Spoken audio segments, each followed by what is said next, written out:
Hello and good afternoon. We are here today with Nicole Gabai, and I'm Angela Brown, and we are here. And I've got a really interesting session for you today because today we're going to have that discussion about what do you do and how do you organize your house and what do you do with the holiday decorations before and after the holidays and all the things. So please help me welcome Nicole Gabai.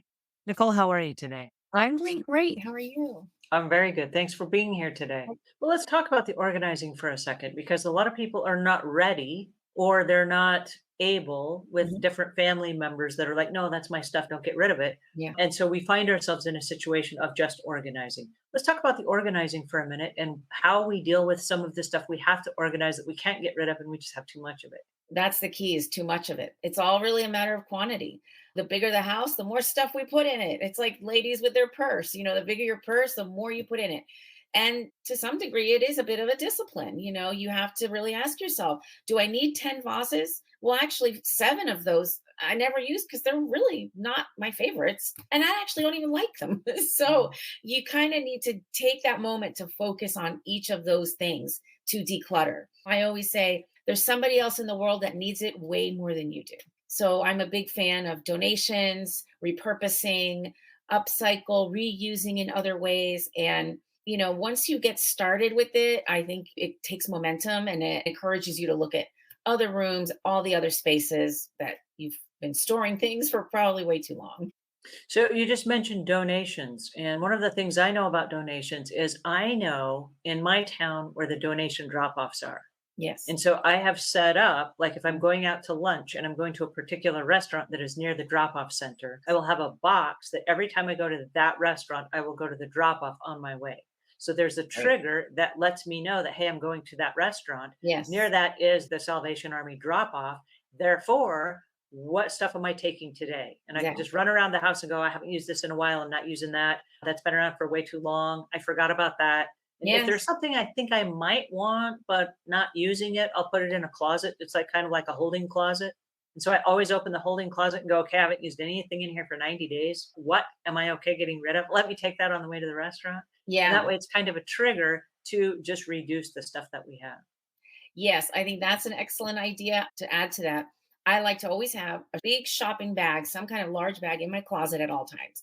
And I try something on and I go, no, never going to wear it again. I don't like it. Mm. Put it in the bag so that that bag is ready to go. And then I have one in the garage, which is a box. And that one is for household goods. So if I look at my lamp and I say, you know what, this lamp, I've looked at it for 30 years, no need, put the lamp in the box. It's like any self care. We don't just do it once. We have to continuously do that and, constantly walk around the house and say, now, do I really like those placemats? Because I've been using those for like 20 years. I think I can upgrade now or whatever. So, little things like that, they do add to your quality of life. It does help when you get rid of things that you don't need or don't like. It does help your peace of mind and clarity. So it all sort of is interconnected. Well, and as we talk about the holidays, I'm really hoping that nobody gets new placemats for Christmas. That's like not a great gift or anything. I'm like, that's not the coolest gift on earth. But if you did get some new placemats for Christmas, for Yeah. example, Mhm. getting rid of the old ones, and you just brought this up, this is a really great point. Just because you had something for 20 years does not mean you need to have it for another 20. Correct. If you do nothing but change out the placemats, it Yeah. could give your every meal setting a whole new feel or a whole new vibe.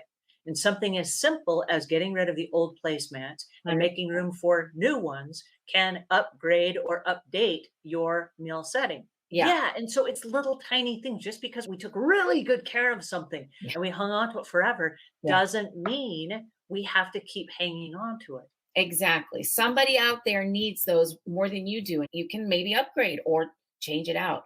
Another thing I love along those lines is I love to set the table with pretty napkins, but I don't do cloth because it's just too high maintenance.